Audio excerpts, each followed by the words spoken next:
یہ کہانی ہے ایک ایسی لڑکی کی جس کا دل آئینے سے بھی زیادہ صاف تھا۔ سنڈریلا 2026 کی جدید دنیا میں رہنے والی سنڈریلا ایک خوبصورت، نرم دل اور باہمت لڑکی تھی۔ اس کی آنکھوں میں خواب تھے، مگر اس کے خواب صرف اپنے لیے نہیں بلکہ دوسروں کے لیے بھی تھے۔ سنڈریلا کی سب سے بڑی خوبی اس کی نرمی اور صبر تھی۔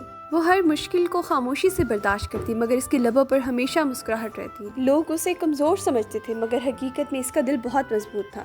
وہ دوسروں کی مدد کرنا اپنی خوشی سمجھتی تھی، چاہے گھر کے مشکل کام ہو یا کسی اداس دل کو ہنسانا۔ سنڈریلا ہر جگہ محبت بانٹتی تھی۔ اب چلتے ہیں کہانی کی طرف۔ یہ کہانی ہے 2026 کی، ایک جدید مگر جادو سے بھری دنیا کی۔ ایک بڑے شہر کے مصروف مگر خوبصورت علاقے میں ایک نرم دل اور ایماندار تاجر رہتا تھا۔ اس کا گھر جدید تھا، مگر اس کے دل میں پرانے زمانے جیسی سادگی اور محبت تھی۔ اس کی ایک بیٹی تھی سنڈریلا، وہ اچھے دور کی لڑکی تھی، مگر اس کا دل اب بھی فلاورز کی پیٹل کی طرح نرم تھا۔ سنڈریلا یونیورسٹی میں پڑھتی تھی، آن لائن کورسز کرتی اور گھر کے کاموں میں بھی اپنے والد کی مدد کرتی۔ اس کی مسکراہٹ صبح کے سورج جیسی روشن تھی۔ ایک دن اس کی ماں شدید بیمار ہو گئی۔ ہسپتال کے کمرے میں سے سنڈریلا کا ہاتھ پکڑا اور آہستہ سے کہا، بیٹی ہمیشہ اچھا کرنا، چاہے لوگ تمہارے ساتھ اچھا نہ کریں۔ یہ کہہ کر اس نے آنکھیں بند کر لی۔ سنڈریلا کی دنیا جیسے رک گئی۔ کافی عرصے تک گھر میں اداسی چھائی رہی، مگر وقت گزرتا گیا اور کچھ سال بعد تاجر نے دوبارہ شادی کر لی، یہ سوچ کر کہ اب گھر میں کوئی ہوگا جو سنڈریلا کا خیال رکھے گا۔ نئی ماں، نئی آزمائش، نئی بیوی بظاہر مہذب اور خوش مزاج تھی۔ سوشل میڈیا پر وہ مہربان اور اسٹائلش دکھائی دیتی تھی، مگر حقیقت میں اس کے دل میں غرور اور حسد چھپا تھا۔ اس کی دو بیٹیاں بھی اس جیسی تھی، فیشن پارٹیوں، دکھاوے میں مصروف۔ جلد ہی گھر کا سارا کام سنڈریلا کے حصے میں آ گیا۔ وہ صبح یونیورسٹی کی آن لائن کلاسز لیتی، پھر گھر کے برتن دھوتی، کپڑے دھوتی، صفائی کرتی اور رات تک تھک جاتی۔ اس کا ایک چھوٹا سا دوست تھا، ایک پیارا سا چوہا جو اکثر اس کے کمرے میں آ جاتا۔ جب وہ تھک جاتی تو اس کے پاس آ کر چھوٹی چھوٹی حرکتیں کرتا اور اسے ہنسا دیتا۔ کبھی کبھار کھڑکی پر چھوٹی چڑیاں بھی آ کر بیٹھ جاتی۔ سنڈریلا ان سے باتیں کرتی جیسے وہ اس کے دکھ سمجھتی ہوں، دکھ چھپا کر مسکرانا۔ سوتیلی بہنیں اکثر اس کا مذاق اڑاتی، دیکھو اس کے کپڑے جیسے کوئی نوکرانی ہو۔ سنڈریلا دل میں تکلیف محسوس کرتی، مگر چپ رہتی۔ وہ سوچتی، میں بس تھوڑی سی محبت چاہتی ہوں، مگر شاید ایک دن سب بدل جائے۔ رات کو وہ چھت پر جا کر آسمان دیکھتی، ستاروں سے باتیں کرتی، اپنے خوابوں کو دل میں سجاتی۔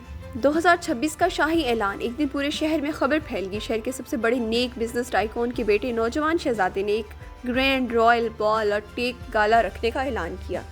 دعوت عام تھی، شہر کی تمام لڑکیاں مدعو ہوئیں۔ سنڈریلا کی بہنیں خوشی سے جھوم اٹھیں۔ آن لائن شاپنگ شروع ہو گئی، نئے gown, makeup, high heel, سب کچھ آرڈر ہوا۔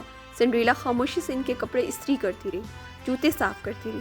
دل میں خواہش تھی، کاش میں بھی جا سکتی۔ اس رات جب سب چلے گئے، سنڈریلا اکیلی کمرے میں بیٹھی تھی۔ اچانک نرم روشنی پھیلی اور اس کے سامنے ایک جادوئی پری نمودار ہوئی۔ پری نے مسکرا کر کہا، تم نے صبر کیا، محنت کی، آج تمہارا خواب پورا ہوگا۔ اس نے اپنی چھڑی گھمائی، سنڈریلا کے سادہ کپڑے خوبصورت نیلے ماڈرن گاؤن میں بدل گئے۔ پرانا کدو ایک خودکار شیشے کی لیموزین بن گیا، چھوٹے چھوٹے روبوٹک گھوڑوں میں بدل گیا۔ پری نے کہا، یاد رکھنا رات 12 بجے سے پہلے واپس آنا، ورنہ جادو ختم ہو جائے گا۔ محل کی رات۔ محل روشنیوں سے جگمگا رہا تھا، ڈیجیٹل میوزک، فانوس، لائیو اسکرین، سب کچھ جادوئی تھا۔ جب سنڈریلا اندر داخل ہوئی تو ہر نظر اس پر رک گئی۔ شہزادے نے اسے دیکھا اور جیسے وقت تھم گیا۔ کیا آپ میرے ساتھ ڈانس کریں گی؟ اس نے ہاتھ بڑھایا، انہوں نے ساتھ رقص کیا، باتیں کی، ہنسی بات۔ مگر اچانک سنڈریلا کو گھڑی یاد آئی، 12 بجنے والے تھے۔ وہ بھاگ گئی، سیڑھیوں پر اس کی شیشے کی ہیل گر گئے۔ اگلی صبح شہزادے نے اعلان کیا، جس لڑکی کے پاؤں میں یہ جوتی فٹ آئے گی وہی میری زندگی کی ساتھی ہوگی۔ سپاہی ہر گھر گئے، آخرکار سنڈریلا کے گھر پہنچے۔ بہنوں کی کوشش ناکام، سوتیلی ماں نے روکا، مگر سپاہی نے کہا، حکم سب پر لاگو ہے۔ سنڈریلا نے آہستہ سے جوتی پہنی، وہ بالکل فٹ آ گئی۔ اسی لمحے شہزادہ اندر آیا، مسکرایا، تو وہ تم تھی جس نے میرے دل کو چھو لیا۔ سنڈریلا کی آنکھوں میں آنسو اور مسکراہٹ ساتھ ساتھ تھی۔ 2026 کی اس جدید دنیا میں بھی سچائی، نیکی، صبر اور امید نے اپنا جادو دکھا دیا، اور یوں ایک عام سی لڑکی کی زندگی بدل گئی، کیونکہ دل کی خوبصورتی کبھی پرانی نہیں ہوتی۔